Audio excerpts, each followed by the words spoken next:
ശ്രീ മോഹൻ വർഗീസ്, നോക്കൂ, ഇന്ന് വൈകിട്ടോടുകൂടി തേങ്ങ ഉടയ്ക്കുമ്പോൾ അങ്ങനെ കരുതുന്നുണ്ടോ? ഇപ്പോൾ ഡൽഹിയിൽ കേരളത്തിലെത്തിയ നിരീക്ഷകർ MLA-മാരെ അടക്കം അവരുടെ അഭിപ്രായം തേടി, MP-മാരുടെ അഭിപ്രായം തേടി, പിന്നീട് എന്താണ് KPCC ഭാരവാഹികളുടെ അഭിപ്രായം തേടി, വർക്കിംഗ് പ്രസിഡന്റുമാരുടെ അഭിപ്രായം, പിന്നീട് ഇപ്പോൾ മുൻ അധ്യക്ഷന്മാരുടെ അഭിപ്രായം കൂടി തേടുകയാണ്.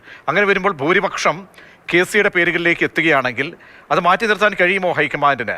അവിടെ ഒരു സവിശേഷ സാഹചര്യം എന്നൊക്കെ പറഞ്ഞ് തിരഞ്ഞെടുപ്പിലേക്ക് പോകുന്നു. ഘടകകക്ഷികൾക്ക് വിയോജിപ്പുണ്ടായിരിക്കാം. പക്ഷേ ഇത്രയധികം കോൺഗ്രസിലെ ആഭ്യന്തരമായി നോക്കുകയാണെങ്കിൽ കോൺഗ്രസിനുള്ളിൽ നിന്നും വലിയൊരു പിന്തുണ കിട്ടുകയാണെങ്കിൽ KC എന്ന പേര് മാറ്റി നിർത്താൻ കഴിയുമോ? അപ്പോൾ KC-ക്ക് വേണ്ടിയുള്ള ഒരു നിലമൊരുക്കൽ എന്ന ചില വിമർശനങ്ങൾ ഒരു കൂടുതൽ ഉയരുന്നുണ്ടെങ്കിൽ ഇപ്പോഴും അങ്ങനെ മറ്റ് ക്യാമ്പുകളിൽ നിന്നുള്ള വിമർശനങ്ങൾ ശക്തമാകുന്നുണ്ട്. അപ്പോൾ ഏതർത്ഥത്തിൽ നമുക്ക് ഇന്നത്തെ സാഹചര്യങ്ങളെ ഈ ചർച്ചയും വിലയിരുത്തേണ്ടി വരും? ഇവിടെ ശ്രീ ബ്രജേഷ് ഓർക്കേണ്ട കാര്യം, കോൺഗ്രസ് പാർട്ടിയിലെ ഒരു മിഡ് റേഞ്ച് മുതൽ ഹൈ റേഞ്ച് വരെയുള്ള നേതാക്കൾക്കും MP-മാർക്കും MLA-മാർക്കും സമ്മതനും, എന്നാൽ താഴെത്തട്ടിലുള്ള ആളുകൾക്ക്, കോൺഗ്രസ് അണികൾക്കും പൊതുജനങ്ങൾക്കും അത്ര സ്വീകാര്യവുമല്ലാത്ത ഒരു തീരുമാനം, അതായത് ഒരു അപ്രിയമായ തീരുമാനം, ചിലർക്കെങ്കിലും അപ്രിയമാകാൻ സാധ്യതയുള്ള ഒരു തീരുമാനം എടുക്കേണ്ട അവസ്ഥയിൽ എത്തി നിൽക്കുകയാണ് കോൺഗ്രസ് ഹൈക്കമാൻഡ്. അതുകൊണ്ടൊരു കൺസെൻസസ് ബിൽഡിംഗ് എല്ലാ തലത്തിലുള്ള ശ്രമങ്ങളും നടത്തി, എല്ലാ വിഭാഗം ആളുകളോടും എല്ലാ തലത്തിലെ ആളുകളോടും സംസാരിച്ചു.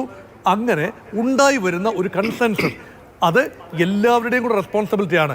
ഒരിക്കൽ തീരുമാനം വന്നു കഴിഞ്ഞാൽ അതെല്ലാവരും ഹോൾഡ് ചെയ്യണം.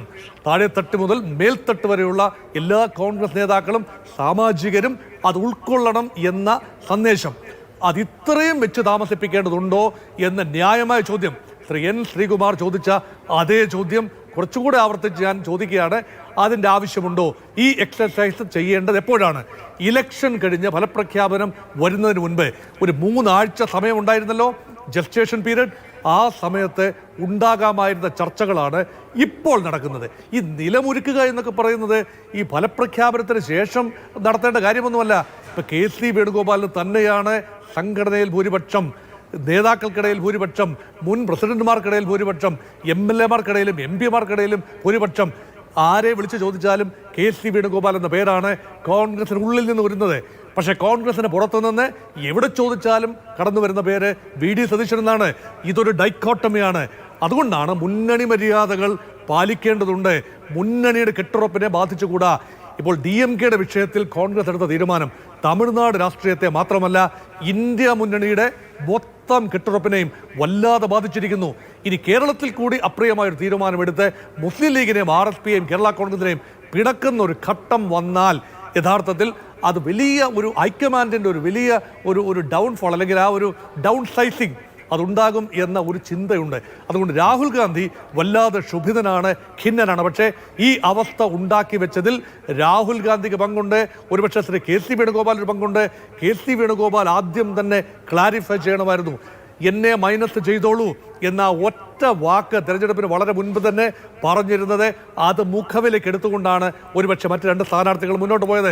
പൊതുജനങ്ങളും ഒരു കാരണവശാലും KC വേണുഗോപാൽ മുഖ്യമന്ത്രി സ്ഥാനത്തേക്ക് ആത്യന്തികമായി പറന്നിറങ്ങും ഇത് പലരും പറഞ്ഞുവെങ്കിലും ആരും ആത്മാർത്ഥമായി വിശ്വസിച്ചിട്ടില്ല. ഇപ്പോൾ അത് യാഥാർത്ഥ്യമാകാൻ പോകുന്നു. ആ രീതിയിലേക്കാണ് സംഭവങ്ങളെങ്കിൽ അതിനുള്ള മനസ്സ് ഒരുക്കിയേ മതിയാകൂ. അതുകൊണ്ട് കോൺഗ്രസ് പാർട്ടിക്കുള്ളിൽ ഒരു പൊട്ടിത്തെറി ഉണ്ടാകുന്നില്ല, പടലപിടക്കങ്ങൾ ഉണ്ടാകുന്നില്ല, ഇനി ഒരു പിളർപ്പ് പോലും ഒരു കാരണവശാലും ഉണ്ടാവില്ല. നേതാക്കളെല്ലാം ഒറ്റക്കെട്ടായിട്ട് നിൽക്കണം. അതുകൊണ്ട് അണികൾക്ക് വിളന്നു മാറാൻ നോക്കില്ലല്ലോ. അതുകൊണ്ട് ഒരു രീതിയിലുള്ള സംഘർഷവും പ്രഖ്യാപനത്തിന് ശേഷം ഉണ്ടാകുന്നില്ല എന്ന് ഉറപ്പ് വരുത്താനുള്ള എല്ലാ പഴുതുകളും അടച്ചുള്ള ഒരു തീരുമാനമാണ്, ഒരു പ്രക്രിയയാണ് ഇപ്പോൾ നടക്കുന്നത്. പക്ഷേ ആ പ്രക്രിയ പൊതുജനങ്ങളുടെ മുമ്പിൽ കോൺഗ്രസ് പാർട്ടിയെ തൊലി ഉരിച്ച് നിർത്തുകയാണ്. യഥാർത്ഥത്തിൽ ഇത്രയുള്ള ഒരു ഹൈക്കമാൻഡ്, എവിടെ ഹൈക്കമാൻഡിൻ്റെ ഇച്ഛാശക്തി, എവിടെ ഹൈക്കമാൻഡിൻ്റെ ആജ്ഞാശക്തി? ഉദ്വേഗം നിലനിർത്തുന്നതിൽ ഹൈക്കമാൻഡ് വിജയിച്ചു, അല്ലെങ്കിൽ ജിജ്ഞാസ നിലനിർത്തുന്നതിൽ, അല്ലെങ്കിൽ പിരിമുറുക്കം നിലനിർത്തുന്നതിൽ ഹൈക്കമാൻഡ് വിജയിച്ചു. കോൺഗ്രസ് പാർട്ടിയുടെ ആളുകളെ തെരുവിലിറക്കുന്നതിൽ മാത്രമല്ല, അമിത് മാളവിയുടെ ഒരു ട്വീറ്റുണ്ട്, ഒരു പ്രസ്താവനയുണ്ട്.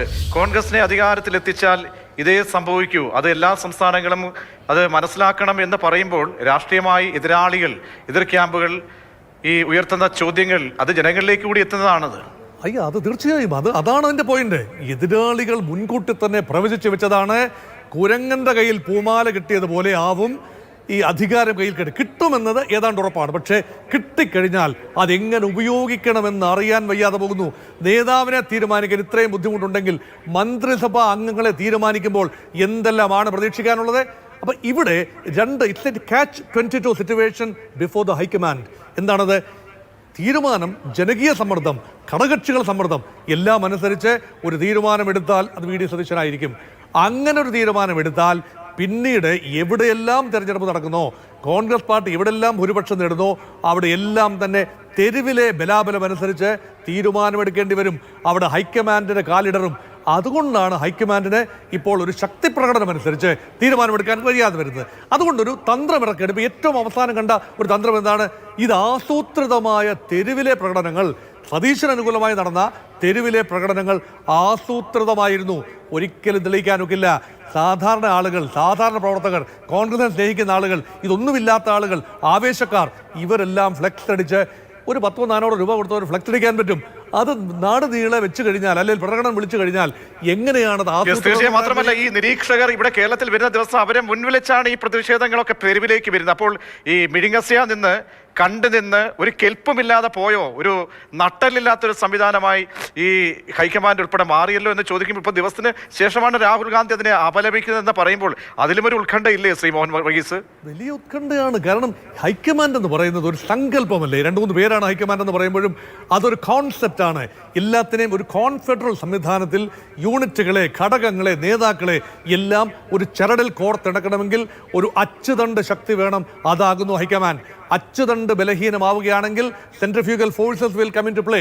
ചിതറിപ്പോകും.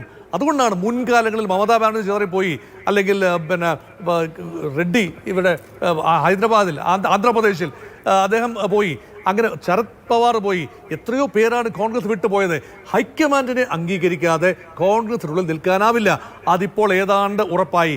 പക്ഷേ ഹൈക്കമാൻഡിനെ അംഗീകരിക്കാതെ ഇരുന്നവർക്കാണ് പ്രാദേശിക തലത്തിൽ പിന്തുണ എന്നുകൂടി മനസ്സിലാക്കേണ്ടതുണ്ടായിരുന്നു.